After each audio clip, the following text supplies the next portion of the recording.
আমরা আলোচনা করব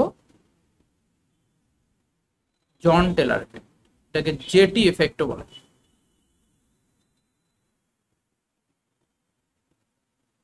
জন টেলর এফেক্ট ব্যাপারটা ভালো করে বোঝার চেষ্টা করবে কি জিনিস, মনোযোগ দিয়ে শুনবে, কারণ অনেকগুলো কনসেপ্ট আছে এখানে। কনসেপ্টগুলো যদি শিখতে পারো তাহলে সব ভালো হবে, ঠিক আছে?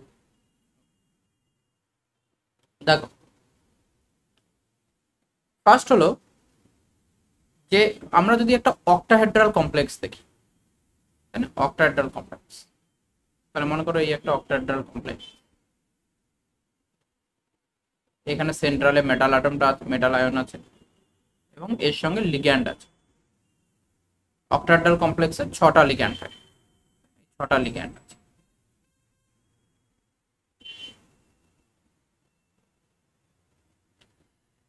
তো আমরা জানি যে অক্টাহেড্রাল কমপ্লেক্সের মধ্যে ডি অরবিটালটা কিভাবে স্প্লিটিং হয়, তাই না? ডি অরবিটালটা কিভাবে স্প্লিটিং হয়, তাহলে ডি যেটা থাকে, মনে করো 5টা ডি অরবিটাল যে থাকছে। আচ্ছা, এটাকে আমি একটু নিচে লিখি, হ্যাঁ, এখানে লিখি যে 5টা ডি অরবিটাল, 1 2 3 4 5, 5টা ডি অরবিটালের মধ্যে দুটো স্প্লিটিং হয়। একটা হচ্ছে উপরের দিকে যায় দুটো, যে দুটোকে আমরা কি নাম দিয়েছিলাম বলো বলো, উপরের দুটোকে কি বলি?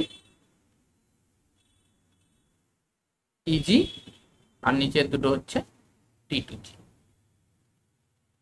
এবার তুমি মনে করো যে এই যে লিগ্যান্ড দুটো, এই এই যে প্রত্যেকটা বন্ড লেন্থ একটা অক্টাহেড্রাল কমপ্লেক্সের প্রত্যেকটা বন্ড লেন্থ কি হবে? সমান হবে। অক্টাহেড্রাল কমপ্লেক্সের প্রতিটা বন্ড মেটাল থেকে লিগ্যান্ডের যে ডিস্টেন্স, প্রত্যেকটা ডিস্টেন্স সমান হবে। কিন্তু তোমার যদি এরকম হয় যে এই যে লং, যে অ্যাক্সিয়াল পজিশনে যারা জেড অ্যাক্সিস বরাবর আছে যে দুটো লিগ্যান্ড, ধরো এই দুটো লিগ্যান্ডের লেন্থটা তুমি একটুখানি বাড়িয়ে দিলে, লেন্থটাকে একটু ইনক্রিজ করে দিলে, মানে লিগ্যান্ড দুটোকে একটু দূরে সরিয়ে নিলে, তাহলে তোমার এই অক্টাহেড্রাল কমপ্লেক্সটা দেখতে এরকম হবে। ভালো করে দেখো, এটা একটা স্কোয়ার প্লেন, মেটাল আছে, এইগুলো একটুখানি লম্বা, এই লিগ্যান্ডগুলো একটু দূরে এই লিগ্যান্ডগুলোর থেকে, তার মানে যারা অ্যাক্সিয়াল লিগ্যান্ড আছে তারা একটু দূরে আছে। তাহলে এটা কি হবে? জেড অ্যাক্সিস বরাবর যে দুটো লিগ্যান্ড আছে, এই দুটো লিগ্যান্ড দূরে আছে। অথবা আরেকটা তুমি কাজ করতে পারো যে এই দুটো লিগ্যান্ডকে এইদিকে কাছে সরিয়ে আনো, আর মানে কম্প্রেস করে দাও জেড অ্যাক্সিস বরাবর, তাহলে সেটাও হতে পারে, তাই না? তাহলে এটাকেও আমি করে দেখছি যে যদি আমার এখানে জেড অ্যাক্সিস বরাবর মেটালটা এখানে থাকে, আর জেড অ্যাক্সিস বরাবর লিগ্যান্ড দুটোকে আমি শর্ট ডিস্টেন্সে নিয়ে এলাম এটার রেসপেক্টে, তাহলে এটা হয়ে গেল কি, উপরে নিচে যে অ্যাক্সিসটা আছে সেটা একটু কম্প্রেস হয়ে গেল। তাহলে 3টে কেস হতে পারে। তাহলে কেস নাম্বার 1 হচ্ছে একটা পারফেক্ট অক্টাহেড্রাল, মানে যে ডিস্টেন্সে থাকার কথা সেখানেই আছে, সেম ডিস্টেন্সে। কেস 2তে হতে পারে ইলংগেটেড অক্টাহেড্রাল, যেখানে লেন্থটা একটু বড় হয়ে যাচ্ছে। আর একটা হতে পারে লেন্থটা পারফেক্ট অক্টাহেড্রালের থেকে কম হচ্ছে জেড অ্যাক্সিস বরাবর, যেটাকে আমরা বলছি কম্প্রেসড অক্টাহেড্রাল। তো এই দুটো কেসে কি হবে? আচ্ছা, আমাকে এটা বলো তো, এই বরাবর তো আমরা এনার্জি দেখি, ইজি লেভেলে কোন দুটো অরবিটাল আছে? ইজি লেভেলে বলো দেখি, ইজি লেভেলে কোন দুটো অরবিটাল আছে? এই যে ডিতে যে 5টা অরবিটাল থাকে, 5 ফোল্ড ডিজেনারেট আমরা বলি, 5 ফোল্ড ডিজেনারেট অরবিটালের মধ্যে ইজি লেভেলে কোন অরবিটাল দুটো থাকে? অগ্নিভা বলো দেখি। ডি জেড স্কোয়ার আর d x square minus d z square আর d x square minus Y square, very good. আর এখানে থাকে ডি এক্স ওয়াই, তো ডি এক্স জেড, মানে এক্সটা আগে জেডটা পরে, ওই জন্য এক্স জেড, আর ডি ওয়াই জেড, এরকম। আমি জেড এক্স লিখি, ওটা লিখবে না তোমরা, এক্স জেড বা ওয়াই জেড লিখবে, যাই হোক। তাহলে দেখো, যখন তুমি এইটা তো জেড অ্যাক্সিস, এই অ্যাক্সিসটা হচ্ছে কি অ্যাক্সিস বলো? Z Axis. তাহলে জেড অ্যাক্সিস বরাবর লিগ্যান্ড দুটোকে যখন দূরে সরিয়ে নেবে, জেড অ্যাক্সিস বরাবর লিগ্যান্ড দুটো যখন দূরে সরিয়ে নেবে, তখন কোন অরবিটালের উপর রিপালশন কমে যাবে? যেটা জেড অ্যাক্সিস বরাবর আছে, এখন বলো জেড অ্যাক্সিস বরাবর কোন অরবিটাল আছে, কোনটা জেড অ্যাক্সিস বরাবর আছে? জেড অ্যাক্সিস বরাবর আছে ডি জেড স্কোয়ার। তাহলে কি হবে এই কেসে, কি হবে এখানকার যে অরবিটাল দুটো আছে তার মধ্যে জি জেড স্কোয়ারের এনার্জি কমে যাবে আর d x square minus y স্কোয়ারের এনার্জি বেড়ে যাবে। তাহলে এখানে ডি জেড স্কোয়ারের এনার্জি কমে যাবে আর d x square minus y স্কোয়ারের এনার্জি বাড়বে। কেন? কারণ জেড অ্যাক্সিস বরাবর আমি লিগ্যান্ড দুটোকে সরিয়ে দিচ্ছি। তাহলে জেড অ্যাক্সিস বরাবর লিগ্যান্ড দুটো সরিয়ে দিলে জেড অ্যাক্সিসের উপরে কি হবে, এনার্জি কমে যাবে, জেড অ্যাক্সিসের এনার্জি কমে যাবে। ওকে, এইখানে এসে দেখো তাহলে এখানেও যাদের মধ্যে জেড আছে তাদের এনার্জি কমে যাবে। তাহলে এখানেও দুটো অরবিটালের এনার্জি কমে যাবে। কোন দুটো? এই দুটো এনার্জি অরবিটালের এনার্জি কমে যাবে, D x Z and D Y Z, কারণ এদের মধ্যে জেড আছে। আর এনার্জি ইনক্রিজ করবে কার? উল্টোটা, ডি এক্স ওয়াই এর এনার্জি ইনক্রিজ করবে। তো যখন ইলংগেটেড হবে তখন এই রকমের স্প্লিটিং হবে ডি অরবিটালের। তাহলে এবার যদি বলো কম্প্রেস হলে কি হবে, কম্প্রেস হলে কার উপর কার এনার্জি বাড়বে? এটা জেড অ্যাক্সিস বরাবর কম্প্রেস হচ্ছে, তাহলে জেড অ্যাক্সিসের উপরে এনার্জি বাড়বে। তাহলে এইখানে উপরে চলে যাবে হচ্ছে, এখান থেকে স্প্লিট করে উপরে টি টু জি লেভেলটা ডি জেড স্কোয়ার এনার্জি উপরে চলে যাবে আর নিচে চলে আসবে হচ্ছে d x square minus Y square. আর এখানেও একই রকম ভাবে উপরে দুটো এনার্জি ইনক্রিজ করে যাবে। কোন দুটো?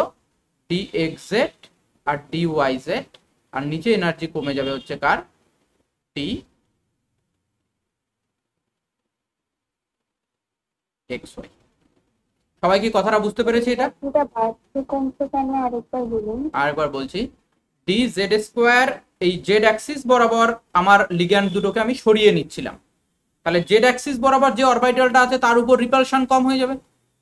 তাহলে জেড অ্যাক্সিস বরাবর রিপালশন কম হলে অরবিটালটা কি হয়ে যাবে বলো? জেড অ্যাক্সিস বরাবর রিপালশন যদি কম হয়ে যায় তাহলে তার উপর এনার্জি কমে যাবে। তাহলে ডি জেড স্কোয়ারের এনার্জি এখানে ইজি লেভেলে এনার্জি যা ছিল তার থেকে কম হবে ডি জেড। এখান থেকে এতটুকু এনার্জি দেখো এটা কমে গেছে। এবার যতটা কমবে এনার্জি কনজারভেশন রুল অনুযায়ী অন্যটা ততটাই বাড়বে। তাহলে উপরে D x square minus Y square ততটাই ইনক্রিজ করেছে।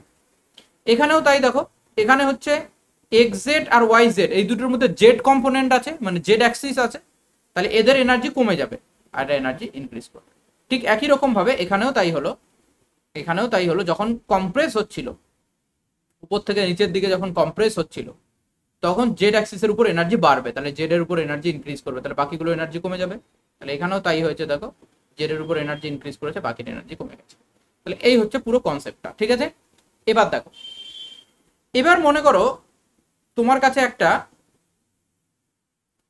D2 সিস্টেম আছে, বা ধরো আমি এখানে তোমাকে D1 থেকে শুরু করি। D1 সিস্টেম আছে, D1 অক্টাহেড্রাল সিস্টেম।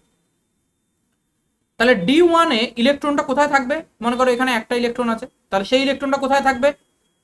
T2G লেভেলে।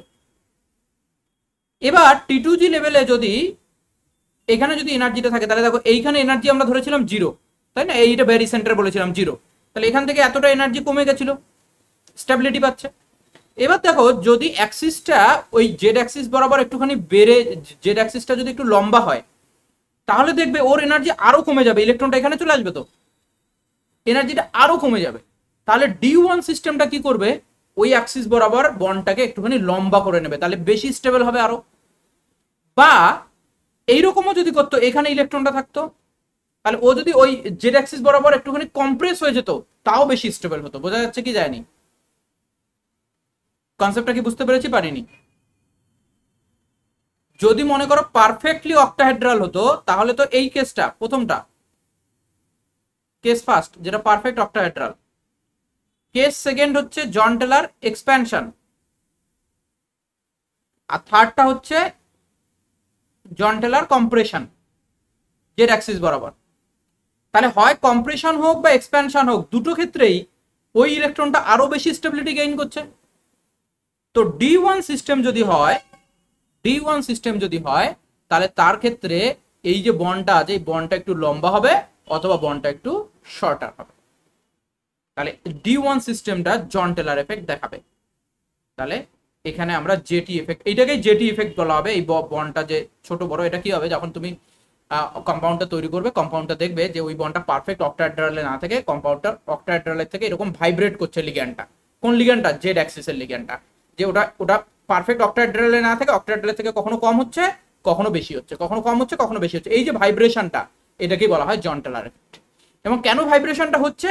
কারণ ও ওই ওই পারফেক্ট অক্টাহেড্রালে থাকার থেকে এর থেকে লম্বা বন্ড হলেও বেশি স্টেবল, আবার ছোট বন্ড হলেও বেশি স্টেবল হচ্ছে, এখানে আমরা দেখতে পাচ্ছি। এটাকে জন টেলার এফেক্ট। তাহলে D1 সিস্টেম জন টেলার এফেক্ট দেখাবে।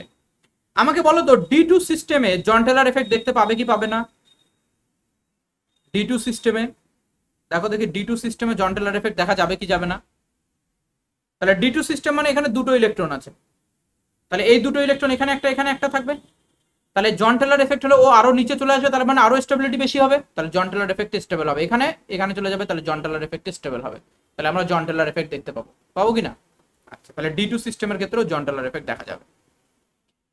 মনে রাখতে হবে কি, যে যদি সিমেট্রিক হয়ে যায় তাহলে জন টেলার এফেক্ট দেখা যাবে না। ভালো করে শুনবে কি বলছি, যে T2G লেভেলে বা EG লেভেলে যদি সিমেট্রিক ইলেকট্রন চলে আসে তাহলে জন টেলার এফেক্ট দেখা যাবে না।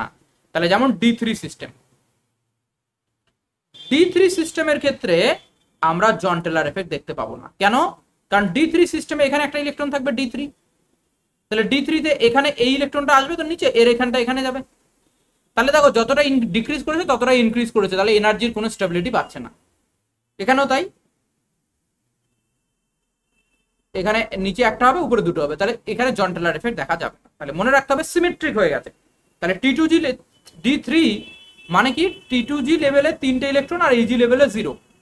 তাহলে তুমি এমনি নর্মাল অক্টাহেড্রালে যদি দেখো, তাহলে T2G লেভেলে 3টে ইলেকট্রন, তাহলে এখানে 3টে অরবিটাল ছিল, তাহলে 1 2 3 তিনটে একসঙ্গে আছে, তাহলে সিমেট্রিক হয়ে গেছে পুরোটা। আর এটা EG লেভেল, EG লেভেলে কোনো ইলেকট্রন নেই। তাহলে যদি এখানে সিমেট্রিক হয়ে যায় তাহলে আর জন টেলার এফেক্ট দেখাবে না, ওটাকে অ্যাসিমেট্রিক হতে হবে, তাহলে D3 জন টেলার এফেক্ট দেখাবে না। চলে আসো D4 সিস্টেম। দেখো D4 সিস্টেম, D4 এর ক্ষেত্রে দুটো কেস হতে পারে, একটা হচ্ছে হাই স্পিন আর এক হচ্ছে লো স্পিন। তা হাই স্পিন হলে কিরকম হবে? মনে করো EG লেভেলে দুটো আর T2G লেভেলে 3টে। হাই স্পিন হলে কেমন হবে? হাই স্পিন হলে এখানে 1 2 3 4। তাহলে দেখো T2G লেভেলটা কেমন? সিমেট্রিক। T2G লেভেলটা সিমেট্রিক, কিন্তু EG লেভেলটা কি সিমেট্রিক? EG লেভেলটা কি সিমেট্রিক? দুটোতে একটা একটা করে ইলেকট্রন আছে কি? নেই। তাহলে এইখানে জন টেলার এফেক্ট দেখাবে, তাহলে high spin Jahn Teller effect দেখাবে। তাহলে D4 high spin Jahn Teller effect দেখাবে, এখানে সিমেট্রিক নয়। আবার লো স্পিনে দেখো T2G লেভেলে দুটো, EG লেভেলে 3টে। তাহলে এবার লো স্পিন মানে 1 2 3, এখানেই থাকবে 4। তাহলে দেখো এই জায়গাটা কি সিমেট্রিক হলো? সিমেট্রিক আর হলো না, কারণ প্রত্যেকটাতে দুটো দুটো করে নেই, এখানে দুটো এখানে একটা এখানে একটা, তাহলে সিমেট্রিক না। তাহলে এই জায়গায় সিমেট্রিক না হওয়ার জন্য এটা জন টেলার এফেক্ট দেখাবে, তাহলে লো স্পিনও জন টেলার এফেক্ট দেখাবে। তাহলে আমরা কি বললাম, যে D4 সিস্টেমে হাই স্পিনও জন টেলার এফেক্ট দেখাবে, লো স্পিনও জন টেলার এফেক্ট দেখাবে। ওকে, চলো এবার দেখো D5 সিস্টেম। D5 সিস্টেমে আমরা হাই স্পিন দেখি। আমাকে বলো তো high spin Jahn Teller effect দেখাবে কিনা? কিরকম হবে হাই স্পিনের? 2 আর নিচে 3টে। দেখো কিরকম হবে, 1 2 3 4 5। তাহলে দেখো নিচেরটা সিমেট্রিক, উপরেরটাও সিমেট্রিক, তাহলে দুটোতেই সিমেট্রি থাকছে, তাহলে সিমেট্রি থাকলেই আর জন টেলার এফেক্ট দেখাবে না, তাহলে এখানে জন টেলার এফেক্ট দেখাবে না। তাহলে হাই স্পিন D5 জন টেলার এফেক্ট দেখাবে না। তাহলে পরীক্ষার প্রশ্ন আসবে যে নিচের কোনটি জন টেলার এফেক্ট দেখাবে, যে পরীক্ষায় যে প্রশ্নটা এসেছিল। তাহলে হাই স্পিন যদি সিমেট্রিক হয়ে যায়, T2G লেভেল এবং EG লেভেল দুটোই যদি সিমেট্রিক হয়ে যায়, যে কোনো একটা অ্যাসিমেট্রিক হতে হবে, ঠিক আছে, তাহলে জন টেলার এফেক্ট দেখাবে। লো স্পিনে দেখো তো জন টেলার এফেক্ট দেখাবে কিনা বলো দেখি আমাকে।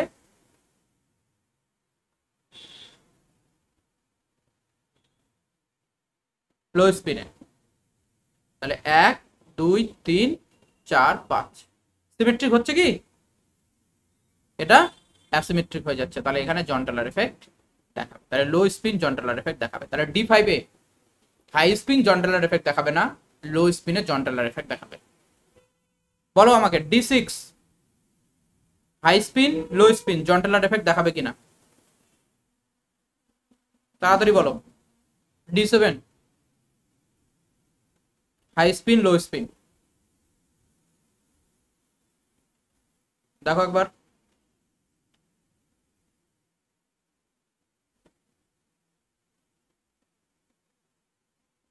আচ্ছা D6 লো স্পিন দেখাবে, ভালো করে দেখো তো। তো ভুল ভুল করেছো। D6 হাই দেখাবে না। হাই স্পিন তো দেখাবে, লো স্পিন তো দেখাবে না। D6 লো স্পিন মানে এরকম তো। D6 1 2 3 4 5 6 সিমেট্রিক হয়ে যাবে তো, সিমেট্রিক হয়ে যাবে, তাহলে D6 লো স্পিন তো দেখাবে না, তাহলে D6 হাই স্পিন শুধু দেখাবে, লো স্পিন দেখাবে না। D7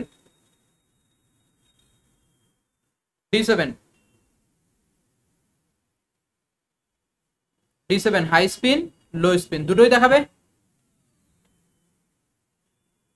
high spin low spin দুটোই দেখাবে। D8 দেখো high spin low spin,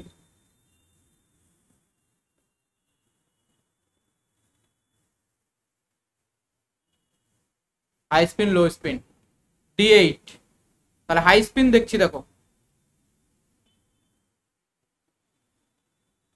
1 2 3 4 5 6 7 8 symmetry, both symmetric, এটাও সিমেট্রিক এটাও সিমেট্রিক, তাহলে হাই স্পিনে দেখাবে না। লো স্পিনে সেম তো, দেখাবে না।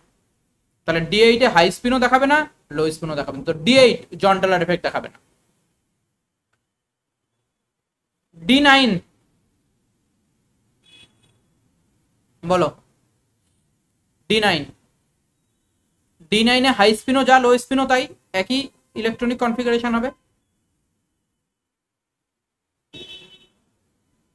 D9 তাহলে 1 2 3 4 5 6 7 8 9, তাহলে এখানে অ্যাসিমেট্রিক হয়ে গেল, তাহলে জন টেলার এফেক্ট দেখাবে। D10 এ তো জন টেলার এফেক্ট দেখাবে, তাহলে বুঝতে পেরেছি তাহলে কখন জন টেলার এফেক্ট দেখাবে কখন দেখাবে না বলতে পারবো।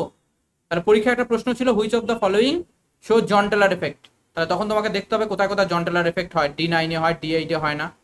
D7 এর হাই স্পিন লো স্পিন দুটোতেই হবে। D6 এর হাই স্পিনে হবে, লো স্পিনে হবে না। D5 এর হাই স্পিনে হবে না, লো স্পিনে হবে। D4 এর হাই স্পিন লো স্পিন দুটোতেই হবে। D3 তে হবে না, D2 তে হবে, D1 এ হবে। কোনো ডাউট আছে জন টেলার এফেক্ট নিয়ে, কোথায় জন টেলার এফেক্ট দেখতে পাবো আর কোথায় পাবো না, এটুকু জায়গা বুঝলাম আমরা।